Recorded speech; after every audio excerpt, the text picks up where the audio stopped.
the program is about to begin. Please silence your cell phones and take your seats.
welcome to Joyful Warriors National Summit in Washington, D.C.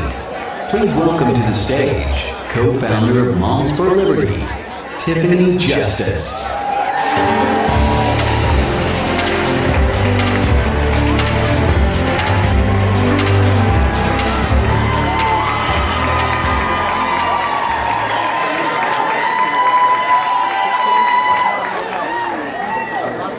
So it's apparently our sound and production team also gets Tiffany and Tina confused. So I'm Tina Deskovich, the other co-founder of Moms for Liberty.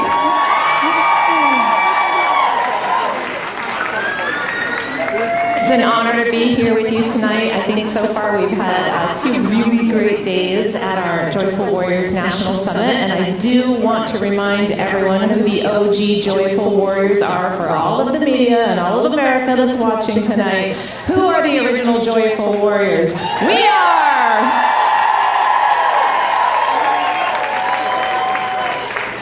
We are excited to have President Donald Trump here with us tonight, and I know that's who you want to hear from. But first, we're going to start off this evening in the proper way with an invocation from our National Chapter Chair Director. This woman wrangles over 300 chapters across 48 states. That's 130,000 women that she gets all marching in the same direction. Please give her a very warm welcome, Pat Blackburn. Please welcome Pat Blackburn to the stage.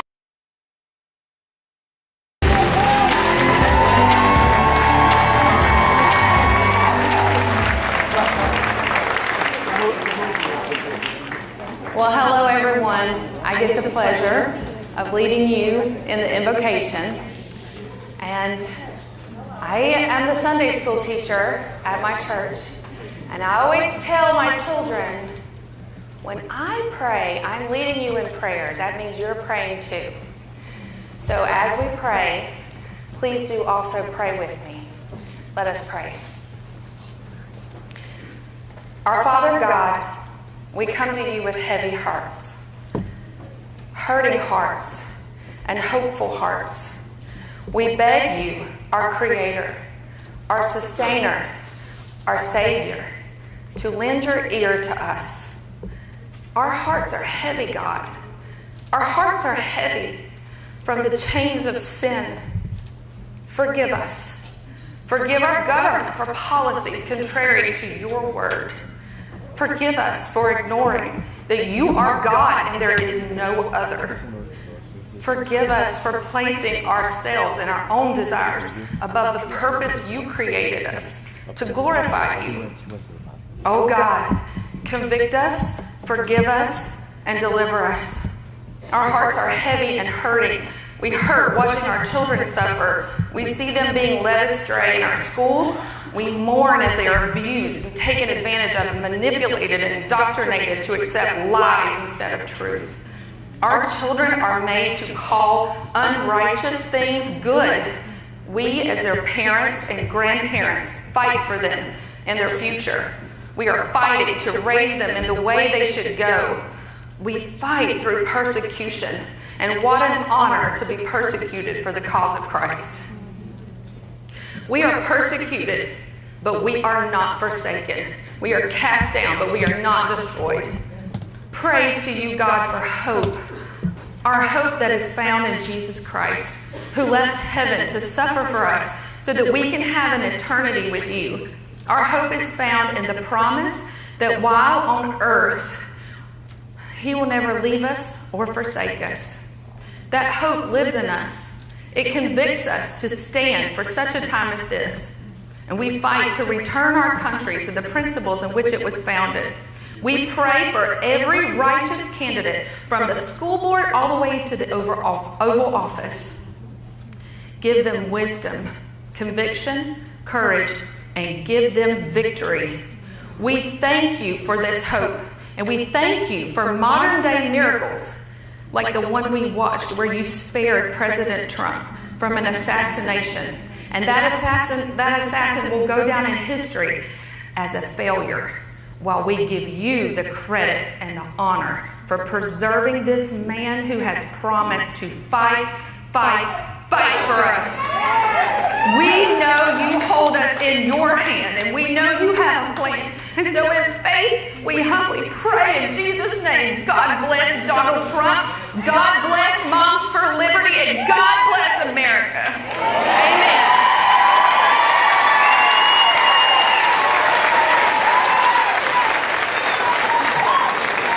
Please stand for our national anthem and welcome to the stage country singer Alexis Wilkins.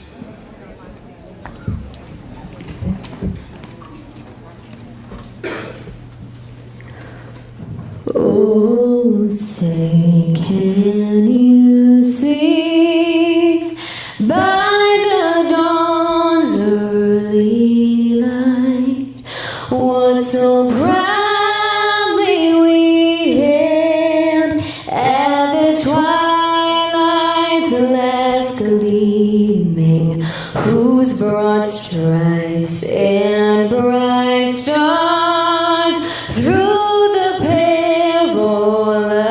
fight o'er the ramparts we watched were so gallantly streaming, and the rockets' red glare, the bombs bursting in air, gave proof through the night that our was still there. Oh, say, does that star-spangled banner yet wave o'er the land of the free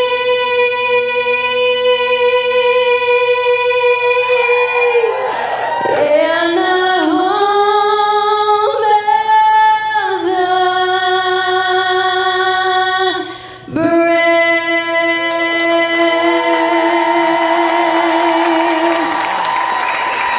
God bless y'all. God bless America. Thank you.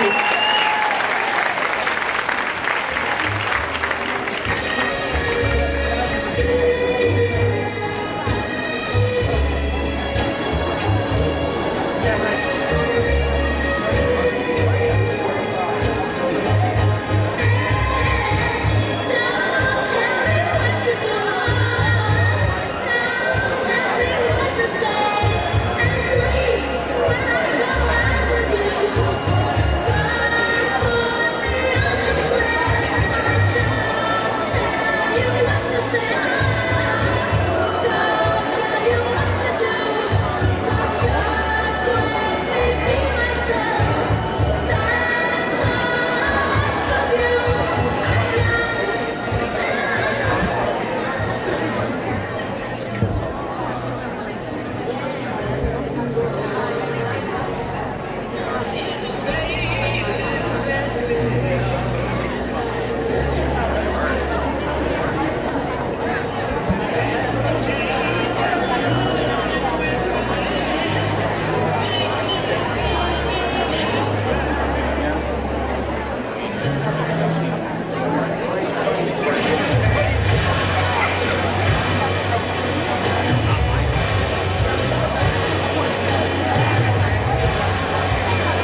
to begin. Please silence your cell phones and take your seats.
Please welcome to the stage, Congressman Byron Donalds.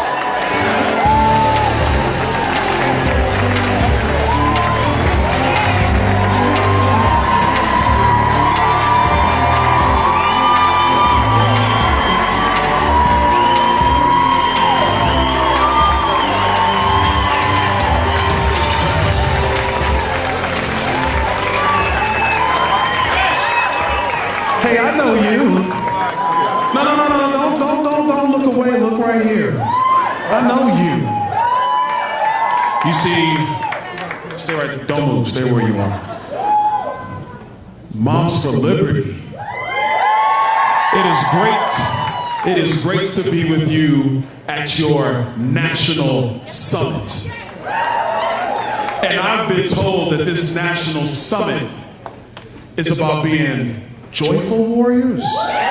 This is what they told me. Oh. Hang tight, I'm gonna come to that. No, you step forward. I know who you're with. I see who you're with. I've seen some Florida people in the front, and I love them. I love my Florida people. Love you guys. Oh, I see more Florida people over there. They're a little too excited. Y'all might have went over there. I saw the card over there. You made a decision, didn't you? You made a decision to be a joyful warrior for children in America. And so I hear some things that might be coming up in the great state of Texas. I hear some things. But let me tell you, let's step away. Let's talk about just the nation for a moment. The decision you have made to stand for the next generation, regardless of the politics, shows the courage that is going to lead our nation into the future and lead us to doing the best thing for the children of the United States of America. Thank you for what you've done. Thank you.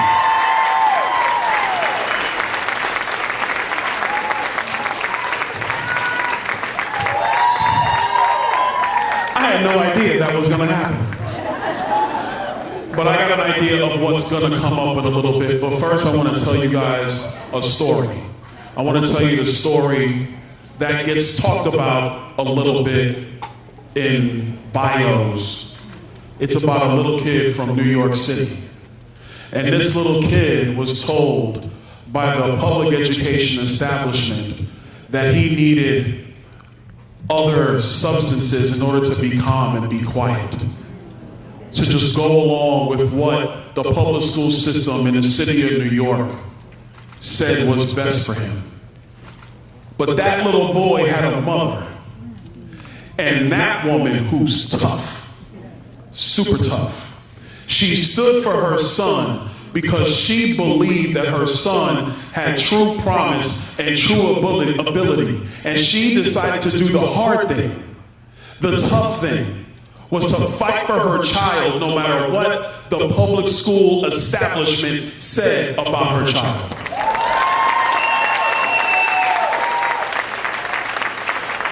And so, Mom, I just want to tell you, that little boy that went to PS 235 in Brooklyn, New York, that kid thanks you.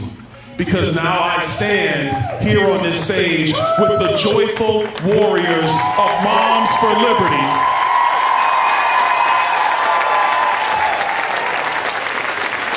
And I stand with them because with all of their work, all of their efforts, all of their love, they are going to change this country for the better, and we are going to save the future of our country, which means you got to save the children of this country.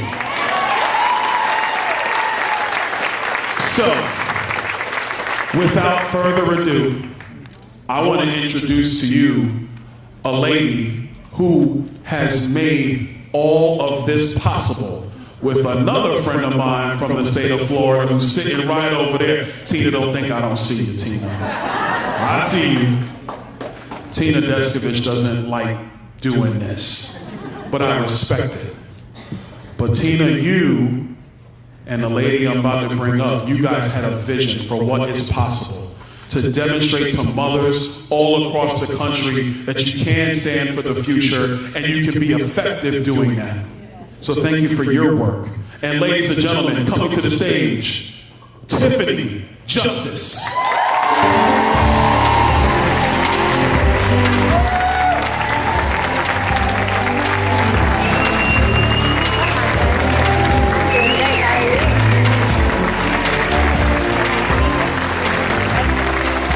You gonna have a seat? Usually Tiffany has a lot to say, but not right now. I started today in New York. And I started today with a man who has been the leader of a movement to put America first.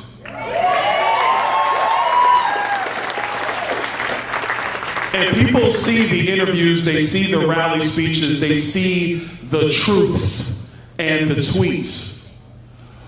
But what they don't see is the man. The man that I have gotten to know is a man who will do good things for anybody. He does great things for people who really can't do anything for him. But that demonstrates the true character, the true integrity of not just a man, not just a businessman, not just a mogul, because he's a mogul too, but the 45th and soon to be 47th President of the United States. Moms for Liberty, give it up for President Donald J. Trump.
That's a nice crowd. Thank you very much, everybody. Thank you.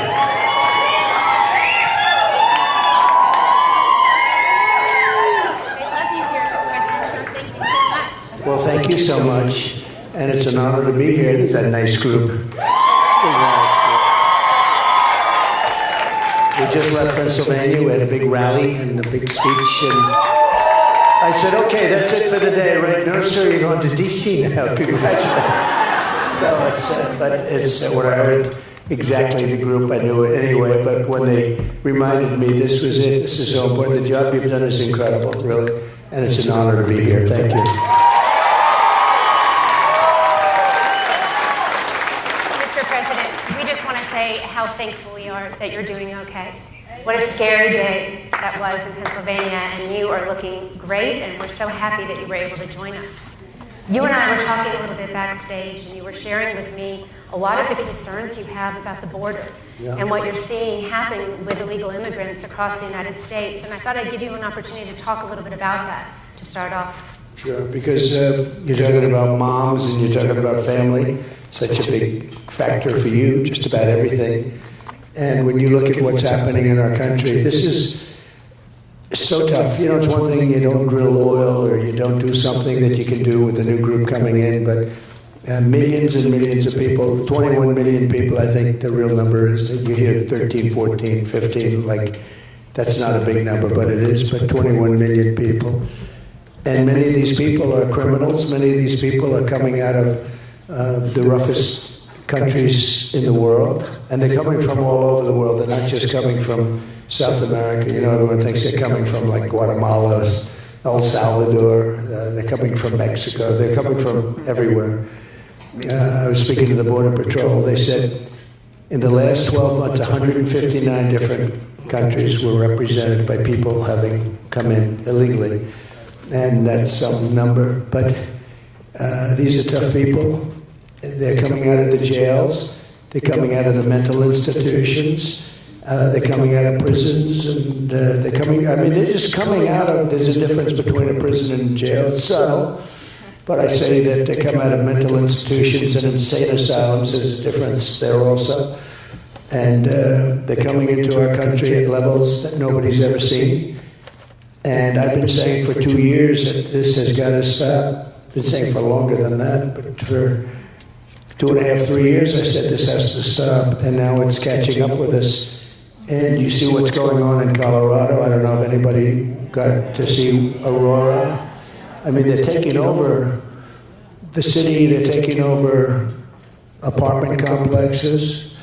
These are young, very tough people. These are tough. They make our criminals look nice. That's the only thing good about them. Our criminals are like nice people by comparison.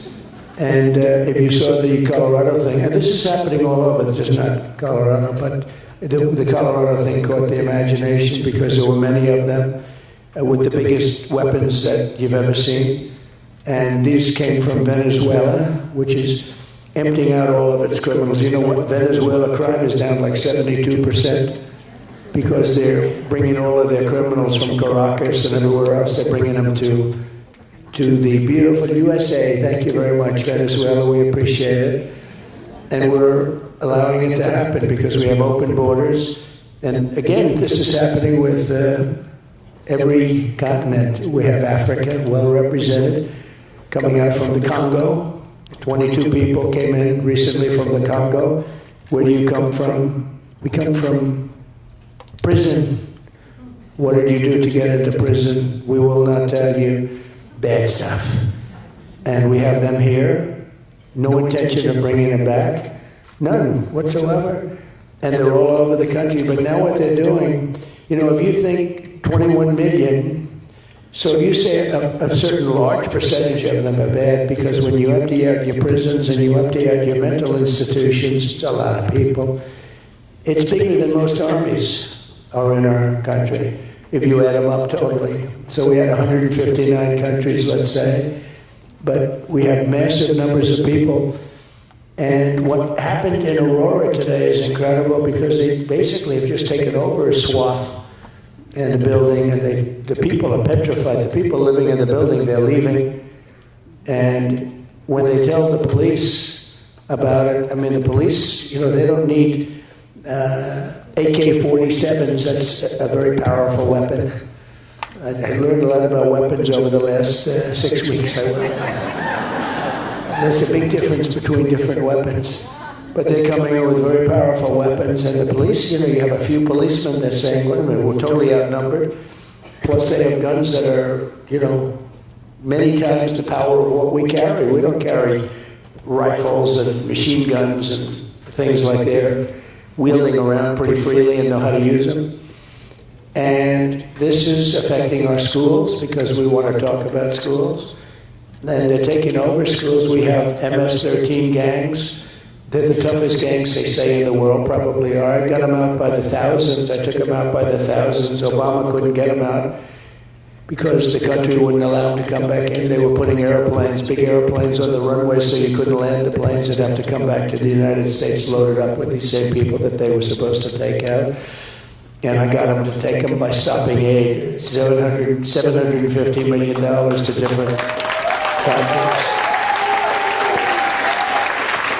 And I won't go through this too much, but basically I said, how much money do we pay to Guatemala and to a few other countries? And the number was $750 million, which is a lot, but it's not that much. We give so much money away, it's so crazy, to countries that hate us. By the way, we give a lot of money away every year to Afghanistan. Billions and billions of dollars. And I think that Harris, and by now we're starting out by Harris, a Marxist. She's a Marxist, by the way. People are finding that out. She's a total Marxist. Her father's a Marxist. He's a Marxist professor.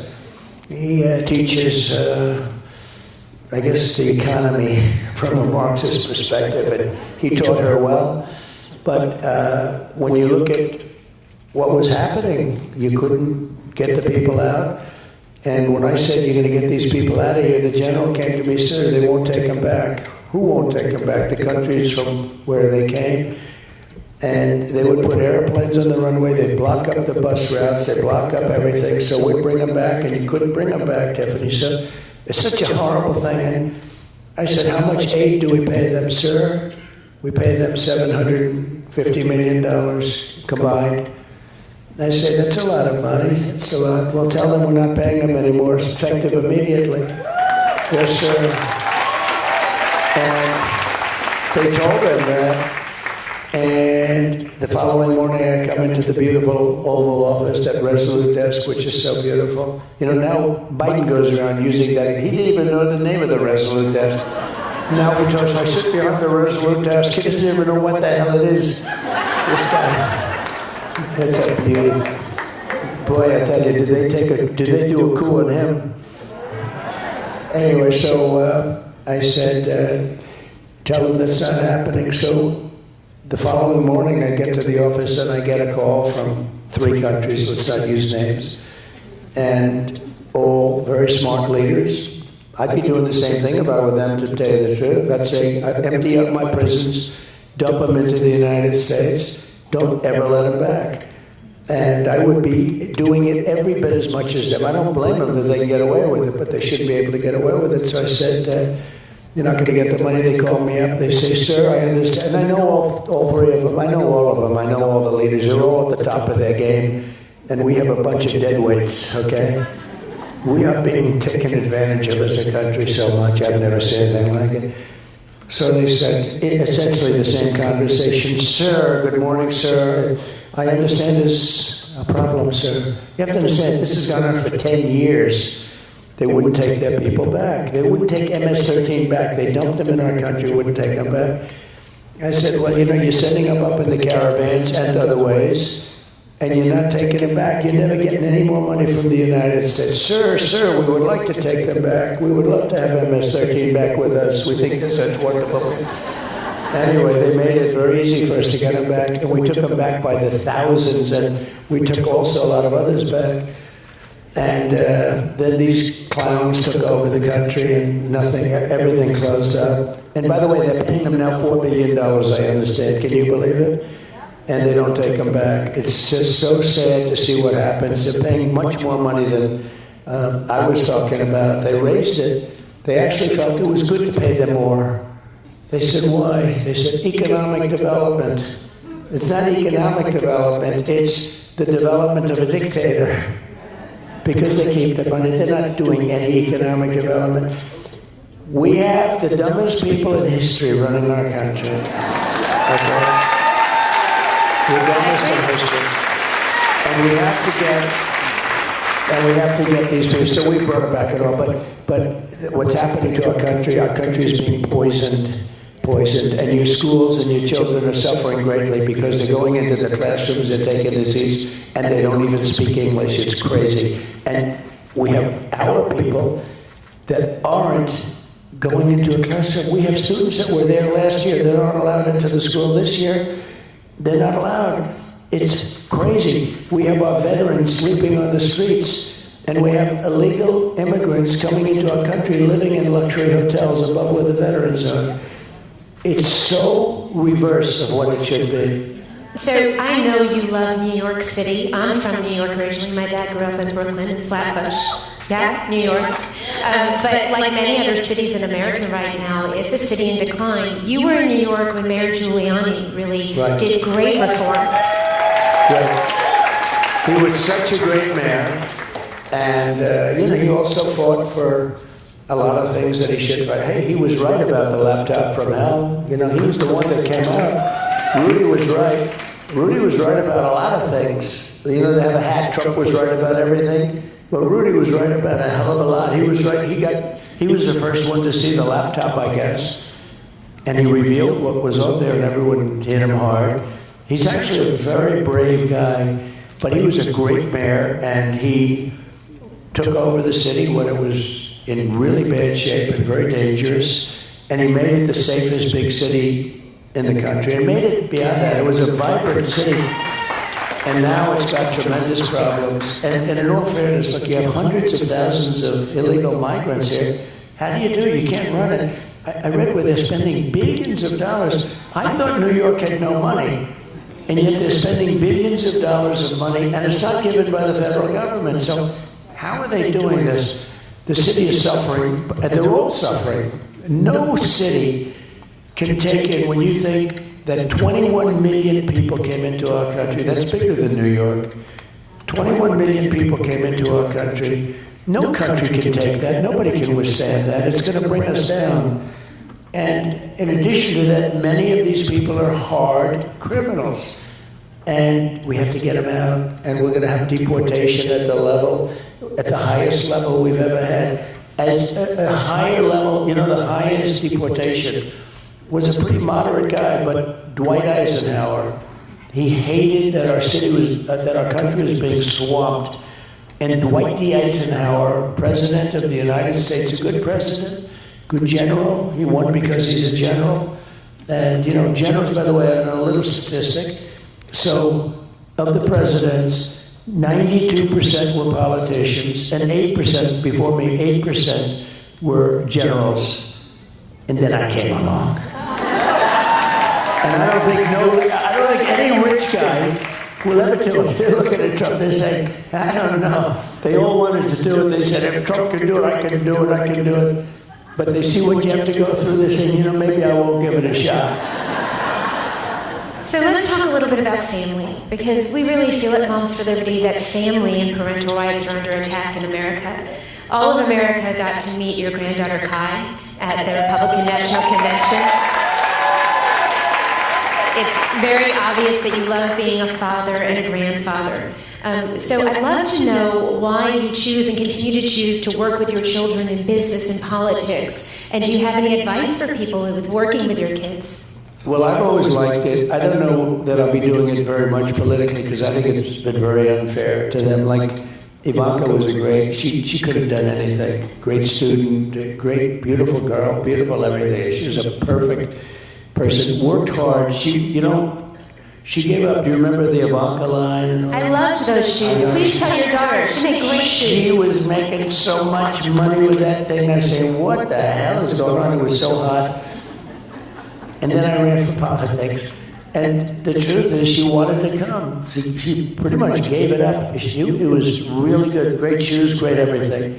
very stylish, and a lot of people still talk about it. But she gave it up because she wanted to go, and she didn't want something like the United Nations Secretary. I wanted her to do that. I said, you would be a great ambassador to the United Nations Secretary. There'd be nobody to compete with her. I tell you, she may be my daughter, but nobody could have competed with her rat-tat-tat, the whole deal she's got. And she said, Daddy, I don't want to do that. I just want to help people get jobs.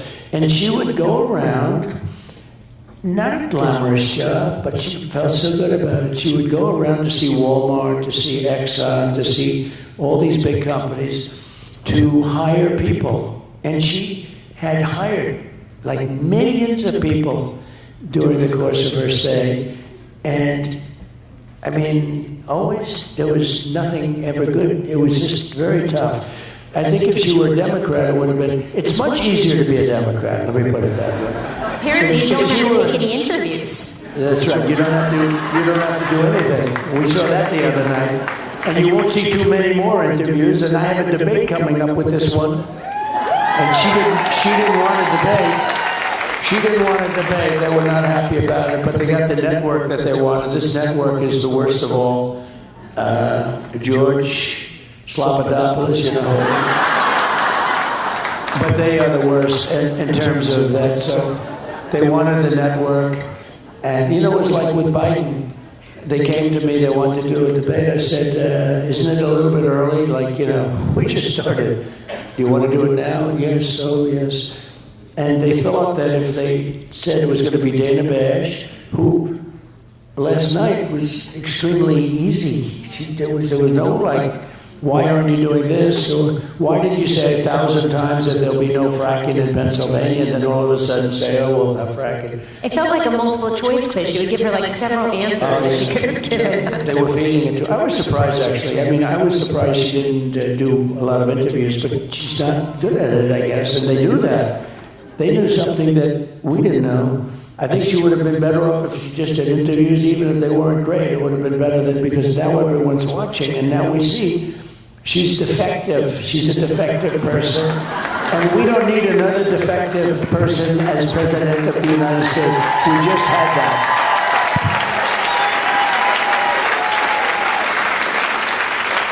I've heard you talk about your mom in interviews before. She was obviously a very strong woman. Was she hard on you with school? Tell us about your mom a little bit. No, she wasn't. She was great. I had a great mother, great father, very different people.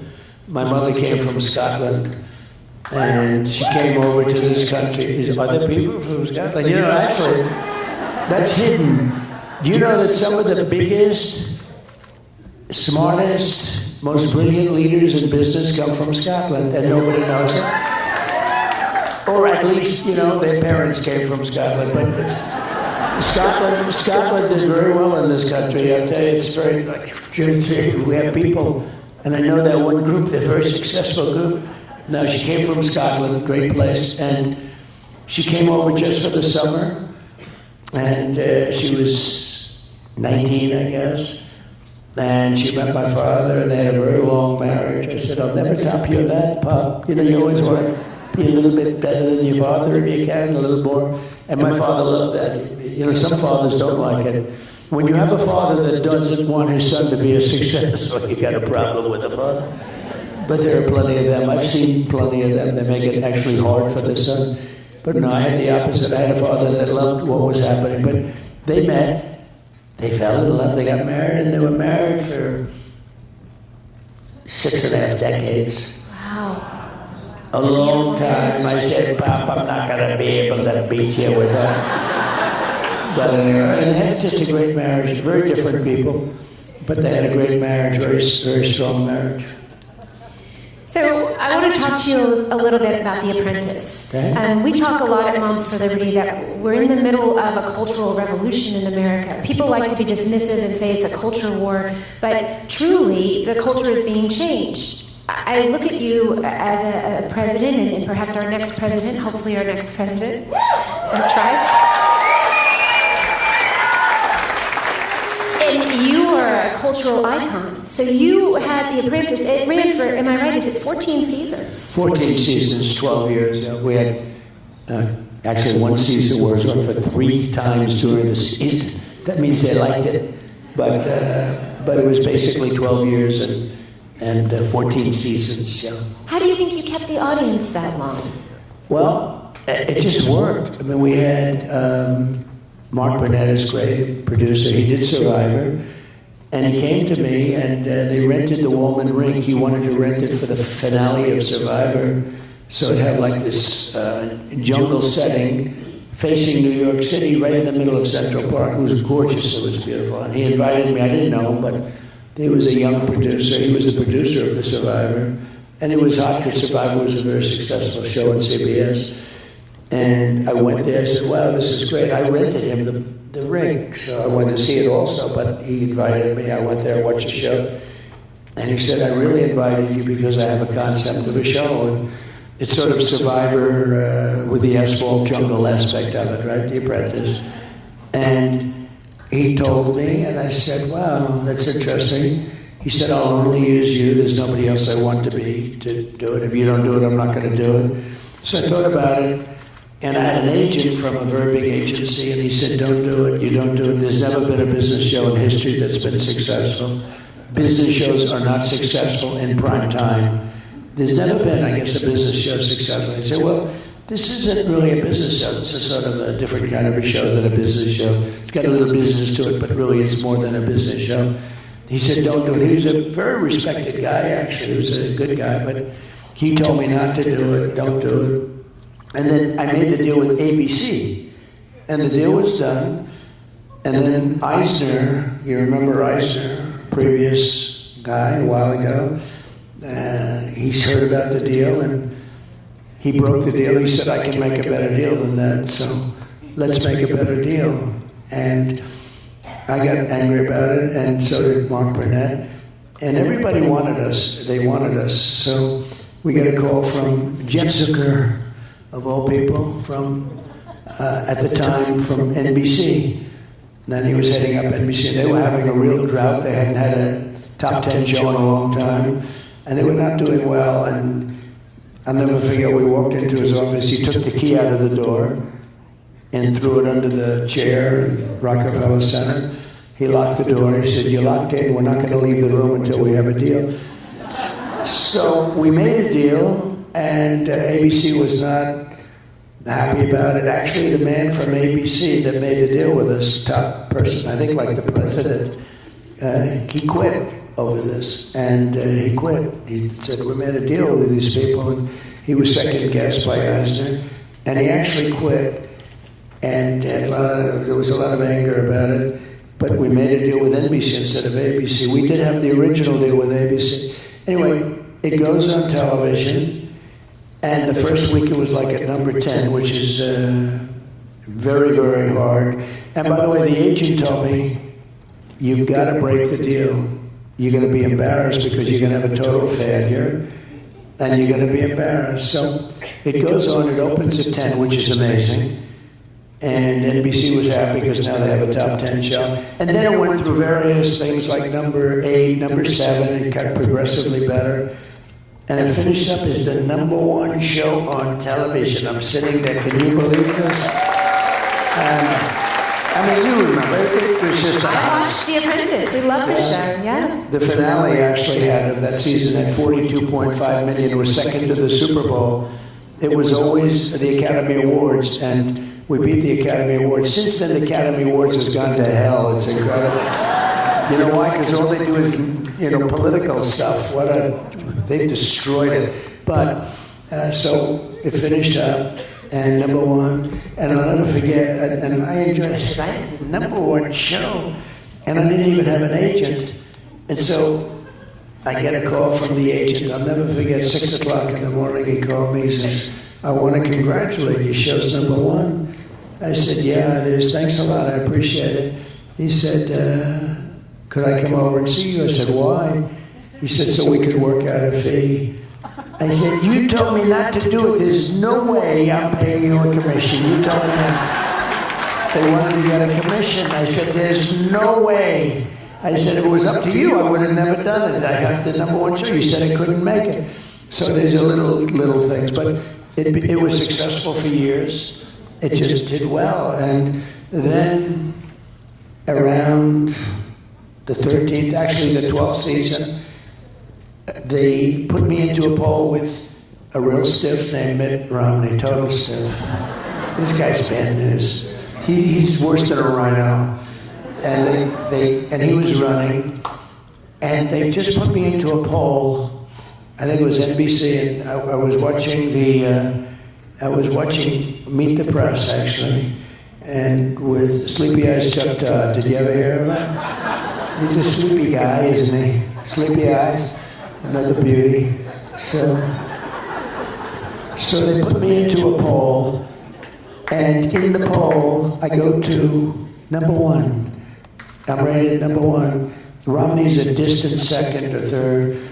And I was in various polls, and I kept saying, I'm always like rated #1. And I wanted to get out, but I couldn't get out of the contract because I had an apprentice. Plus, I had 2 buildings that I was finishing. I wanted to get them finished. Not good when you don't finish them. Rely on somebody else. You don't want to do it. But I said, maybe if I have a chance, I'll do it the next time. And I did it the next time I ran.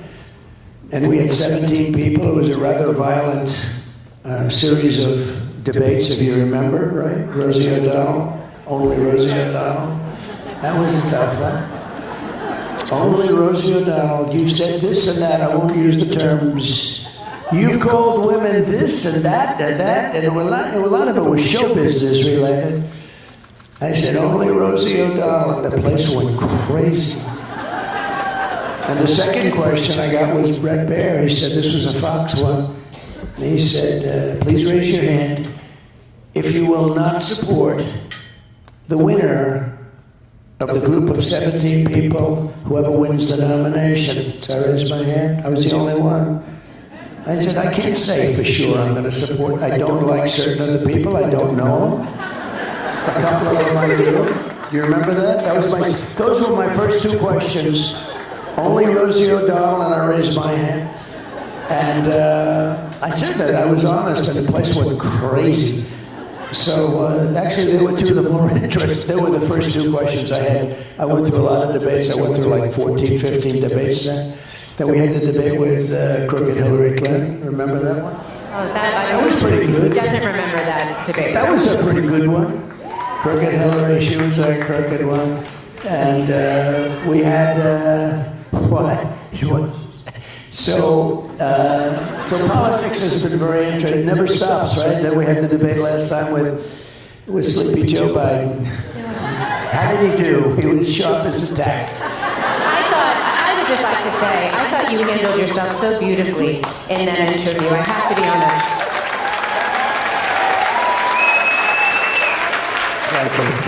But for many Americans who have watched as their family members have aged and have experienced dementia, it was difficult to watch President Trump. I think there were a lot of parents that were watching with their children, and there was a moment when he had a very hard time collecting his thoughts, and I just thought that you handled it with such grace. So thank you for that.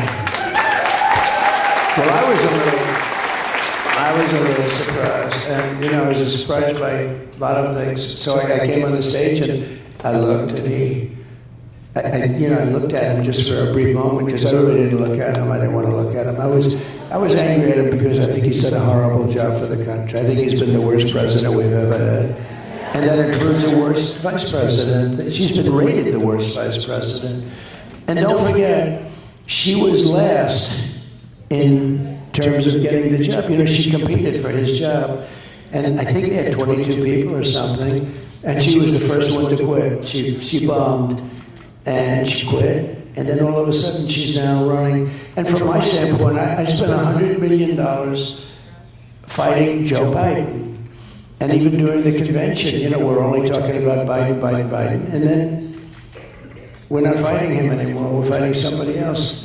He got 14 million votes. I'm not saying he should have gone on, but I think it seems unfair because a lot of people did a lot better than him. Like you had a person that came in second and third and fourth, and Bernie Sanders actually essentially came in second place, I guess, right? And so you'd say, why aren't you doing a Democratic? process. So, give them some of their stuff. They are a threat to democracy. They say they are a threat to democracy. She was the nastiest person to him. Remember, she called him a racist. The bus, you remember the story of the bus? Fake story probably. Well, she also said, I worked at McDonald's. Turned out she didn't work at McDonald's. Did anybody see that? After an exhaustive study that took about 20 minutes, they found out she never worked there. So, there's a lot of fake stuff going on. But we don't need that for a president. And our country can't stand it. We are really in trouble. We're a failing nation, whether you like it or not, and I'm sure you don't like it. But we are a very sick nation. We're a failing nation. And on top of it, we have millions of people in here that we can't have them. If they were great, but you're not going to have people where they're emptying the doors to jails and emptying the doors to mental institutions where seriously sick people are coming into our country, and no country can stand this. There's no country can stand it. So I was not happy with it because, I only did it because I want to help the country. I didn't need this. I had a very nice life. Some of you know, I see some of you in here, you've known me for a long time, long before politics. I had a nice life. But even running again, if I thought he was good and I thought he was doing a good job, I would have been happy. But he's doing a horrible job. And, he's been absent for a long time. If you go back 25 years, he wasn't the brightest bulb in the ceiling, I can tell you that. And he was not doing a job. And I've told this, and I mean it, I would have been happy if he were a great president. And I wouldn't have run. I also wouldn't have run if I didn't think I won the election. I think we won that election by so much. If I thought I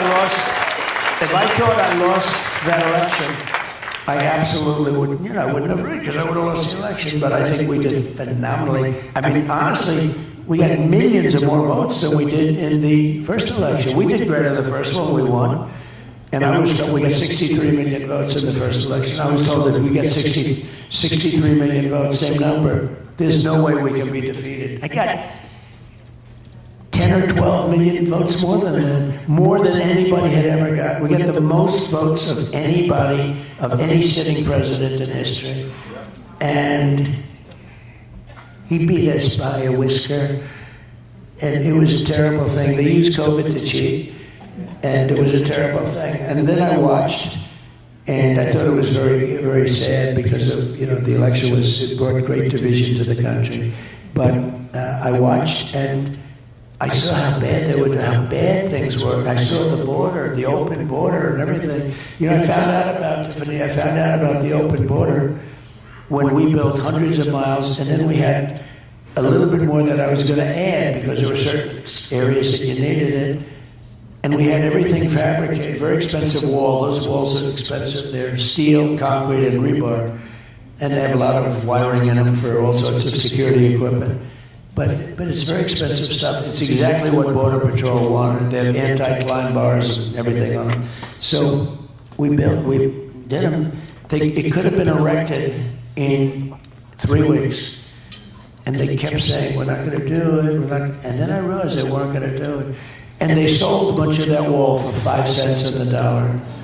So, that's when I realized they actually want open borders. Because you say to yourself, who would want open borders?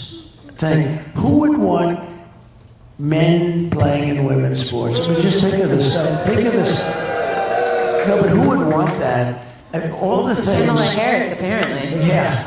No, she wants it. You talk about like cars. I'm a big fan of Elon. Gave me tremendous endorsement. It's good, isn't it?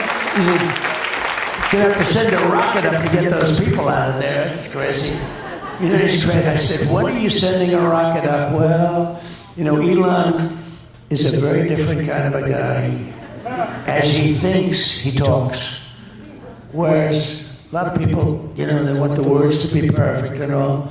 And they think less and talk more. With Elon, it's like, well, I'm doing a new stainless steel hub. That can get us around the engines much quicker because there's a problem with the type of engine going into space nowadays. And I'm hearing it.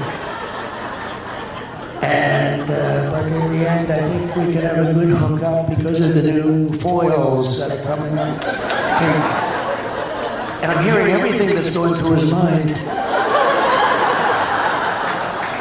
But he's a super genius guy. Oh, I loved that conversation that you had on Twitter. I listened to the whole thing. I thought that was absolutely fantastic. I think we're going to do another one, too.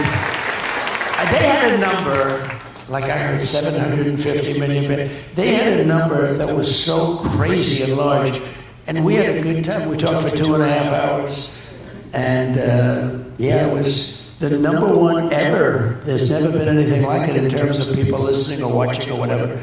But he's a great guy. But I said to him, the one thing is that, and I'm a huge fan of his electric car. I think it's incredible, this car. I think what he does. And I'm a big fan of electric, but they don't go far. And they are expensive. And China does have the material. We have gasoline, more gasoline than anybody else has. I call it liquid gold. We have liquid gold. But, and electric absolutely has a place. You have electric, but you have to have gasoline-powered cars and hybrid-powered cars, and maybe hydrogen is going to be next, who knows? But, the things that they're proposing. It's interesting, I mentioned men playing in women's sports. So, the Olympics, we watched the Olympics, right? And did you see the boxing situation? Yes, sir, we did. So you had this beautiful champion Italian female boxer, and she was supposed to be very good against women. And I was watching it for some reason. I find it very interesting. And she was fighting a person that transitioned. And I wouldn't want to fight this person, but transitioned and met certain qualifications. So, can we talk about that for a second? Yeah. Because you're talking about Elon Musk. Elon Musk recently did an interview with Jordan Peterson, and he talked about the fact that one of his children has decided that they're transgender. He talked about the woke mind virus. When you look at Tim Walz, who is now Kamala Harris's running partner, he has made his state a sanctuary city, sir, which means that a sanctuary state, for children, that they can go there and have gender surgeries paid for by the government. And so I just ask you, there's been an explosion in the number of children who identify as transgender, and children are being taught that they were born in the wrong body. It's an incredibly abusive message to send. So let's talk a little bit about some of the things that you might be able to do as president. Well, you can do everything. President has such power. He has such power. For instance, you can close the border. You don't need a bill. They keep saying, well, just give us a bill. It's just they had the worst bill I've ever seen. It was a disaster. And they wouldn't have signed it anyway, because they do want open borders. They want to have open borders. They want to have all sorts of things that almost nobody in this room wants. Who I think 85-90% of the country doesn't want if they absolutely agree with you. But the transgender thing is incredible. Think of it. Your kid goes to school and comes home a few days later with an operation. The school decides what's going to happen with your child. And many of these childs, 15 years later, say, what the hell happened? Who did this to me? They say, who did this to me? It's incredible. Just to finish that boxing, so the Italian girls, and the left is not a hard punch for those of you not into pugilistic affairs. But a left is just sort of a guarding punch, right? So she's fighting this person that's transgender, and the guy, boom, hits her with a left. It was like she got hit by a horse. And then she backed up. It was weird. She sort of like, and then he hits her with another left, and she said, that's enough, I can't take that. He ended up winning the gold medal. And there was another one who also transgendered, and he or she ended up also winning the gold medal. Tiffany said it, I didn't. See, I'm a politician, I have to be politically correct. I'm a mom, I have to protect my kids. No, but think of it. So the two people, the transgender, the whole thing is crazy. Have you seen the swimming records lately? How about the weightlifting records? That's one of the best. You know, a record that was like for 18 years, they put a quarter of an ounce on one side, quarter of an ounce, a little bit on one, a little bit. I think it held for 18 years. This guy walks along at 20, beating the record by 115 pounds. It's crazy. The volleyball, we're of championship volleyball players playing against a team, and one or two of the people had transitioned, and the ball was hit so hard into the head of the other girl on the other side that she was knocked out, had a concussion, and she said, she was a championship player, like an All-American player. She said, I played volleyball all my life. I've never seen a ball travel with that speed. It's crazy. And even with all of that, they won't change. And you know what? Everyone's afraid to talk about it. Even the people, not Tiffany. Not Tiffany. We're going to fight to keep our girls safe, President Trump. We're going to fight to make sure that our girls have privacy and safety in their bathrooms, and that they have. Kristi Noem, I think, said it best. She said, "We will not allow mediocre men to beat extraordinary women." Yep. That's right. It's also very demeaning to women. I don't know how they get away with it, but the Olympics was the best thing that I've seen, because you really see when these boxers came out, it was so ridiculous, and they just go through it like nothing. And why should women have to swimming to? Why should women have to compete? Now it's sort of hard to get in. I don't know how these two people got in, but they got in because in some cases, you know, they weren't allowed in, so they have a crazy standard going on. But it's so demeaning to women, and women are working so hard to like make a team or to make a record, and these records that are being set now by people that transitioned will not be broken maybe 1,000 years from now by a woman. I don't know. But they're not going to be broken by a woman. It's a very sad thing. And you know, Kamala is totally in favor. Now, she's gone away from everything. You know, she's called the greatest flip-flopper in history. She loves fracking now. She said, there will never be fracking. We will never frack. And everything that she said would do, she's not doing it. There's like 12 or 14 things. There's never been anything like this. And you know, in one way, it makes you very dishonest, because, you know, I could see somebody, throughout history, people have gone into one or two areas where there's a difference. You know, you like something and then all of a sudden but almost every single thing. In fact, we're seriously thinking about sending her tomorrow a MAGA hat because she loves everything we're doing. So we're going to send her a nice, bright red, Make America Great Again hat. You should do that. I love when J.D. Vance said that he thought maybe she might come out at the debate with a blue suit and a red tie on. That's right. That could happen. It's crazy. So, President Trump, you know, our moms are busy women, and they have families and busy lives, right? And many of them never thought that they would get involved in politics and run. Did you ever think about running for office at other times in your lives? And then just some advice, because you come under fire a lot. Our moms are standing for things that often the media attacks them on. We'd love to get some advice from you about running for office. Yeah, so I would say don't do it. Run for office. We want you to run for office. I do say this, though. It is nastier to run as a Republican than it is. Now, I'm the ultimate, you know, I mean, they suffer from a thing called TBS. Do you know what that is? TBS, it's a horrible, horrible terminal disease. It destroys the mind. It destroys the mind before the body, but the body eventually goes. TBS is Trump derangement syndrome. They have it at levels. They can't even stand their life. They can't stand anything. And you know, part of the reason is I won an election which everybody said couldn't be won. Couldn't be won for a lot of reasons. Number one, he had never done it before. You know, it's not that easy to be a politician. I mean, you have to have something. And we won, and we really did a great job. You know, we rebuilt the military, we gave the largest tax cuts ever, the largest regulation cuts.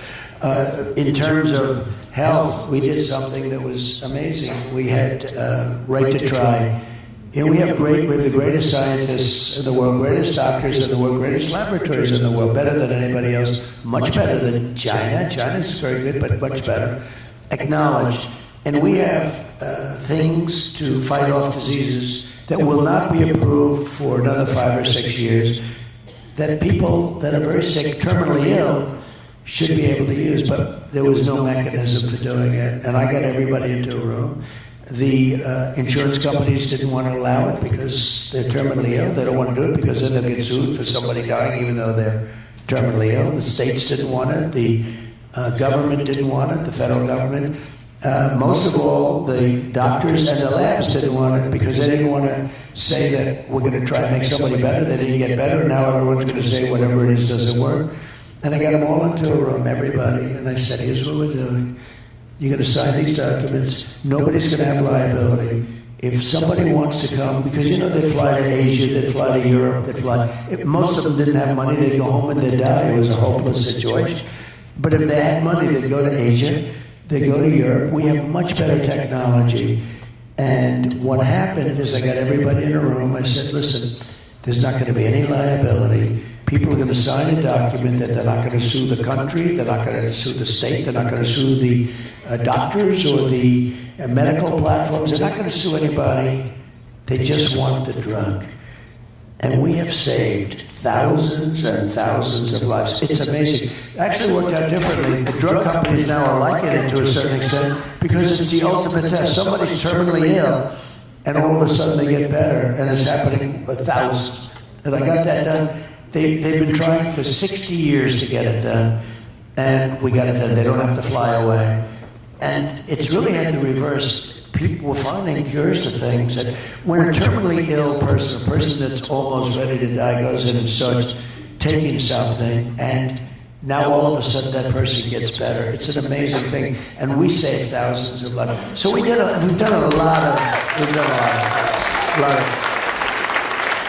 We'll talk about parental rights if we could for a little bit. We're a parental rights organization. And we saw Terry McAuliffe lose his bid for governor in Virginia. Remember that? Yeah. I actually do. And he said famously that he didn't think that parents should be making decisions about what their children were learning in school. And we believe that every parent has a fundamental right to direct the upbringing of their children, right? And that includes their education. So what do you plan to do at the federal level to help us to protect parental rights and education freedom like school choice? Okay, so I like to say that we're the party of common sense. I mean, we're conservative and all of that. Walls are common sense, right? All of the things we're talking about, no men and women sports, no gender operation. I mean, there's these operations, it's crazy. You know, I don't know if you know, Europe has gone totally away from it now. Yes, sir. We're way behind them. They don't do it anymore. And this is just horrible. But who could even believe this is happening? So think of it. You have these parents that end up in fistfights at school meetings, and the parents mean well. They end up getting arrested, put in prison. I've seen things, especially Loudoun County, right? Loudoun County, it's a hotbed. Anybody from Loudoun County? You know, I have the property. I have the big, great golf course there, right on the. I offered. You had the head of one of your groups that was very impressive to me, and I said, anytime you want to use my land along the Potomac River, right under the American flag. I mean, I have sort of an unlimited capacity there. It's a lot of acres, and it's miles along the Potomac. It's truly beautiful, but you know, I'm for parental rights all the way. I don't even understand the concept of not being. Thank you. And no, but when you see some of the things, it doesn't. That's another. You know, like why would somebody want to have an open wall?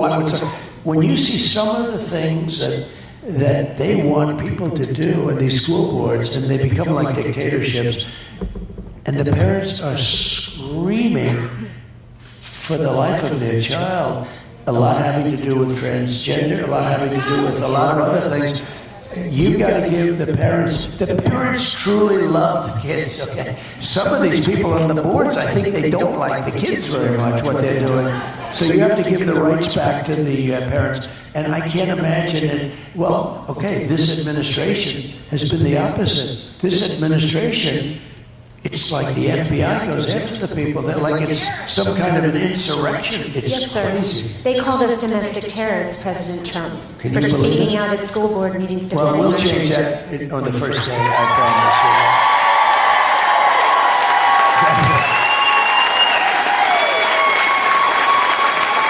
Now, can you believe it?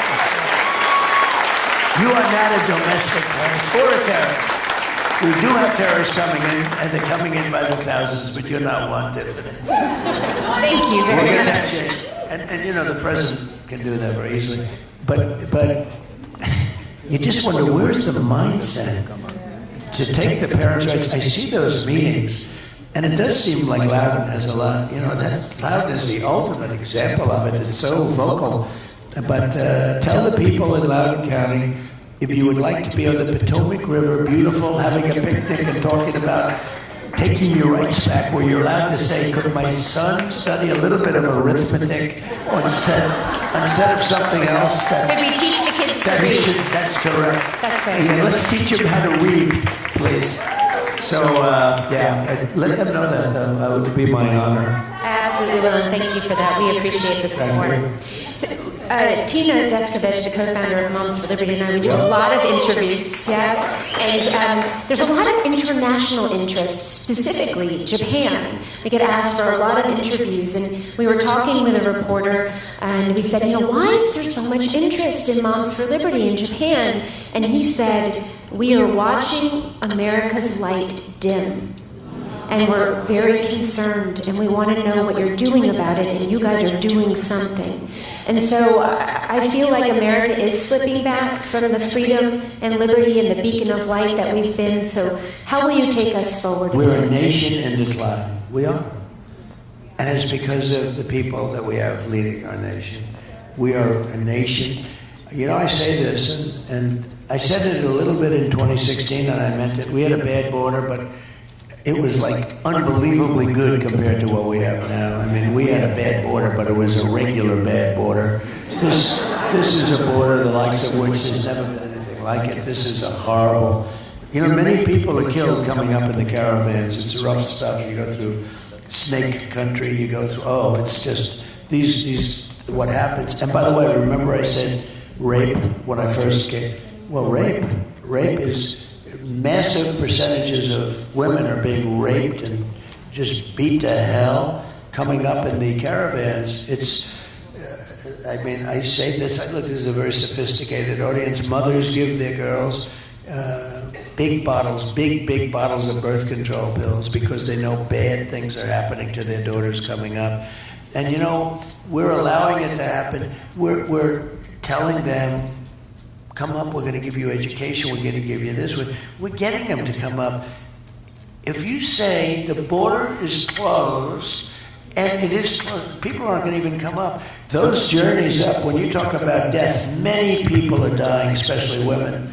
Many people are dying on the trips up. They're being mutilated, and it is a nasty. And when I first came, I said, I used the word rape. I remember I got great marks for the speech when I first announced I was running. I remember that in the lobby of Trump Tower. And 2 days later, I think the Times called, did you say rape? I got great marks. I said it was a great speech. And then they said, did he say rape? And I said, yeah, I said rape. That's what's happening. Tremendous levels. And after that, it was like, that's when it all began. And it was like, incredible what they said. Well, what I said is nothing compared to what the fact is. It is a horrible thing. Those caravans are mean. And you have people, 10 to 20, 25,000 people coming up in these massive caravans. And there's tremendous death and injury and problems that nobody would even believe. And we're causing this. But I did mention that word, and now everyone's saying, Trump was right.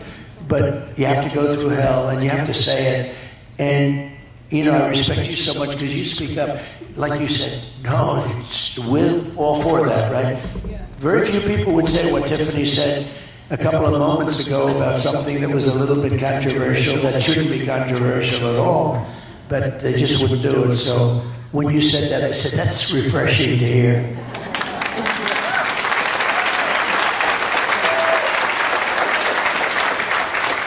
I just want to thank you for taking the time to meet with so many of the victims' families of crime that we've seen. Lake and Riley's family, for example. I'm just going to ask, what is that experience like for you, meeting with the parents of children who are being killed by illegal immigrants?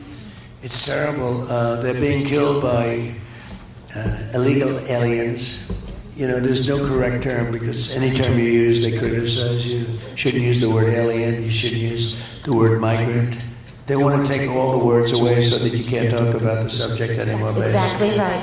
But Lincoln was this beautiful young woman who was savagely beaten and killed by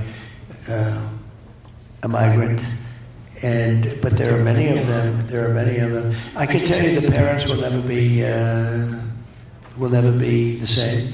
I was at the border 3 days ago with 3 people, 2 where their child was killed, and 1 where she was badly injured. Beautiful woman. She was badly hurt. They stole a car. She tried to stop them, and they ran her over, and this and that. She was, thought she was going to be dead, but she had a terrible fracture in the head. And I had a case that was very interesting. The 13 people that were killed in Afghanistan, you all know about that. That was grossly incompetent. Getting out was fine because I was going to get out. I would have been out before them, but we had an election that happened. But we would have been out with dignity and strength. We would have taken the military out last. Not first. They took the military out first. But they had 13 people killed, and I got to know many of the families of the 13. It was a terrible, tragic thing. None of them should have died. Those people were essentially killed by a stupid administration that didn't know what they're doing, and bad generals like Milley, who was a bad general. And, nobody was fired. It was the most incompetent. I think it's the most embarrassing moment in the history of our country, the way it happened. Remember the planes taking off and people falling off the planes. Many people fell to their death. They were hanging onto the wings. They probably thought they could take the plane and fly on the plane, and they didn't realize the plane's going 500 miles an hour. And they fell off at 3,000 feet. That's 3 times the height of the Empire State Building. They fell off. They started falling off, and then they all were off. And a lot of people. But it was a horrible, horrible moment. But you had 13 people killed, many people badly injured, meaning no legs. We had 1, no arm, no legs. And the arm that was left was battered. Face was badly hurt. And these are people, this is just horrible casualties.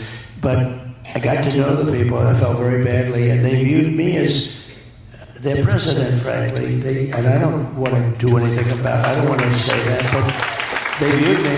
And I everybody knew because it was covered, but not covered like the press should cover it. The press doesn't talk about bad things.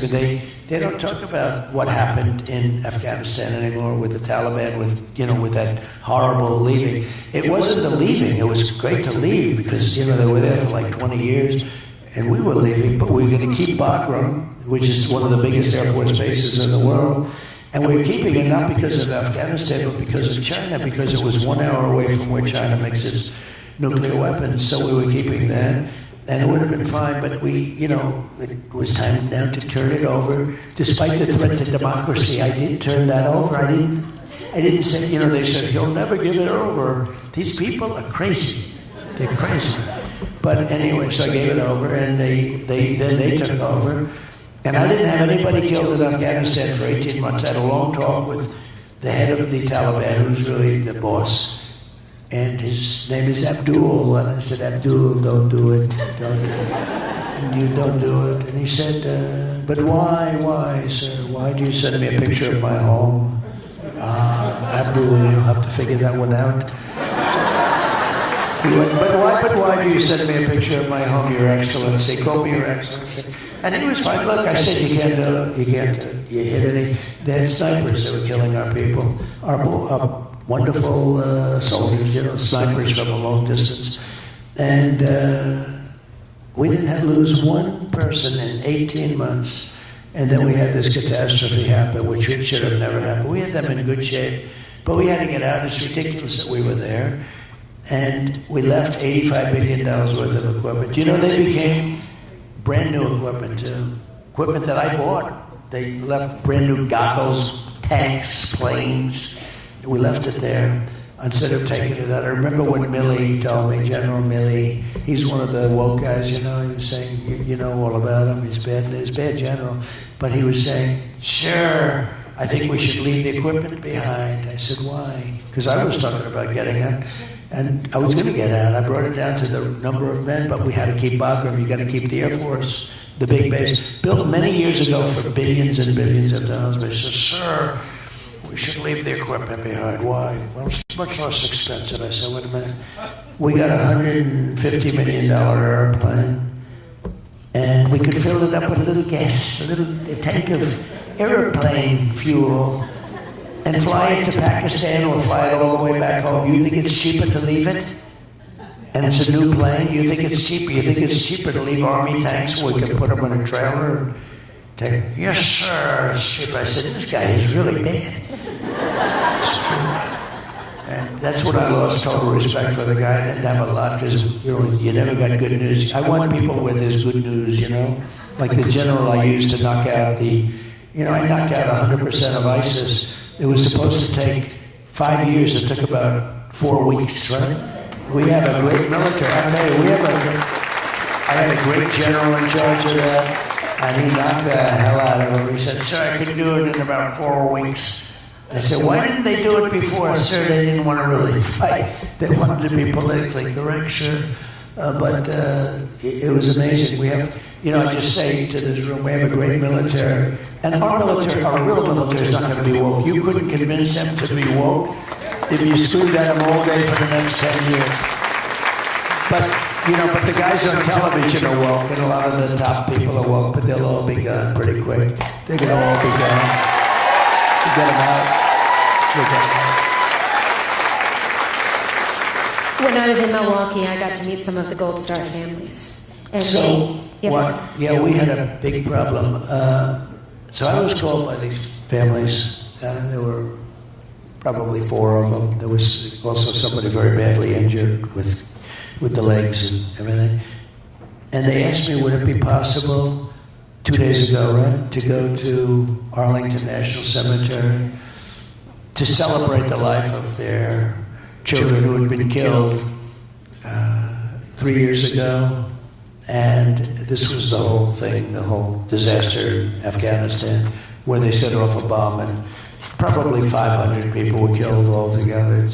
And we got to think of the other side also, but it was a terrible thing. But we lost 13 soldiers. We had 45 soldiers that were really badly hurt too. Nobody ever talks. You ever notice somebody loses their leg or both legs or their arm? In one case, an arm and 2 legs. And nobody ever talks about them. They talk about, because we have to remember that those people are, nobody ever talks about them. And we had some people that were horrifically injured. Anyway, they called and they said, sir, would you be able to come? Now, I got to know them because I have a place in Bedminster, New Jersey, which is a spectacular place. And they wanted to know whether they like New Jersey. New Jersey is good. New Jersey has some of the most beautiful things. But so this is a beautiful place. And I had most of the families there about 1.5 years ago. And they all wanted to know whether or not I'd be showing up. I didn't know if I could. And when I heard they were there, I went out and I saw them. And they thought I was going to stay for 5 minutes or 10 minutes, shake everyone's hand and leave. I ended up staying with them like for 4.5 hours. We listened to music up with the members. We had this beautiful deck overlooking everything. And you're looking at the sky, great food, a very luxurious place. I mean, it's beautiful. And we had, I don't know, like 20, 25 people, members of the family of these 13 people, most of the 13. And we ended up listening to music, Elvis and Elton John and everybody. And certain songs were very sad, and I'd point to the sky. I said, your son is looking down at you, and he's very proud. Oh, the people, it was like crazy. I was with him like for 4.5 hours. My 15 minutes, do you think we could get him to stay for 15 minutes? Could he sign something, a picture of my son? So I ended up staying there, and I got to know him. And I got a call a little while ago, like a week, 2 weeks, and they asked whether or not it would be possible to go to Arlington National Cemetery 2 days ago. And also, could I stay for the changing of the guard and the whole thing, which was beautiful. I did that. But it was very tough for me to get there because I was doing something else. I had to get out of something that was not easy to get out of. And I did that, and I did the changing. And then they said, could you come with us to the graves, which is quite a bit away. You had to go into cars and go into, through the cemetery, beautiful Arlington Cemetery. And I did that, and I was getting absolutely killed because they're calling me. They're saying, sir, we got a lot of people waiting. I said, don't worry about it. Let them wait. And I did it. And they're looking at the graves, and they're explaining. One of the mothers was saying, and I've had this a lot, actually. Sir, could I tell you about my son? Yes. She said, sir, he was a good football player. He was a quarterback. He had a very strong arm. And he was playing another team, and it was a long story, and I just listened to it because I saw it was like therapy. She was so proud of him. Oh, they loved you so much, President Trump. They had such wonderful things to say about you when we spoke. So we really appreciated it. It was so good. But just a bit, so they said, sir, could you take some pictures with us at the graves of our child?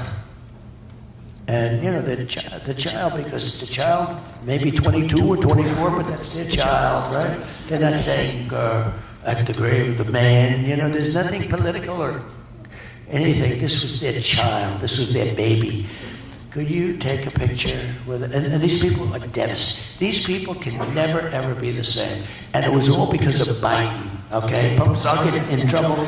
I don't care. Get me in trouble. This should have never, ever happened. Nobody should have been killed. They should have left from Bagram, which is this massive base. They shouldn't have left from this little local airport where the whole city ended up piling in and everyone went crazy. And by the way, they shouldn't have taken the military out first. They should have taken the military out last when everything was done. They took the military out, and I could just imagine Abdul, who's smart as hell. Somebody went to Abdul and they said, Abdul, the American soldiers have left.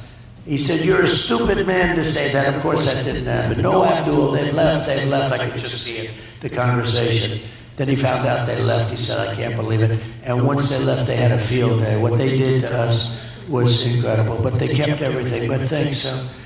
The people were coming up to me and said, sir, could I have a picture of you at the grave of my son? I said, absolutely. I would love to do that. So the whole family gathered around. We had the beautiful, stone, the marble with the name of the soldier on. Shouldn't have been on it because they shouldn't have been dead. And we took pictures at the different grave sites. And that was it. It was beautiful. And they were all crying. Everybody was crying. It was very sad. They're terrible. It's even worse when there was no reason for it to happen. It makes it even worse. It's one thing, it's a war. But here's the thing. It shouldn't have happened. Just incompetent. It was the most embarrassing day in the history of our country, but it shouldn't have happened. And these kids shouldn't have been dead. And the 45 people that were so badly hurt, and frankly, the 300 people, mostly civilians from the other side, they shouldn't have been dead. Just a grossly incompetent group of people. So, thank you for respecting our dead, Mr. President. Thank you very much. Thank you. Just to finish, thank you very much. Appreciate it. So, but just to finish. So I took pictures. I said to people, should I tell the story? I told the story once today. I said, should I tell it? Because I think it's a terrible thing. So I stood with the mothers, fathers, sometimes both, sometimes a sister. There was a sister, beautiful sister, who also had some difficulty because of a war injury. But I stood with different people over different graves and took pictures. I didn't want to take pictures, but I wanted to take them if they wanted to take them. And the former president of the United States is with them. They're very happy about that, as happy as they can be, because they'll never be happy.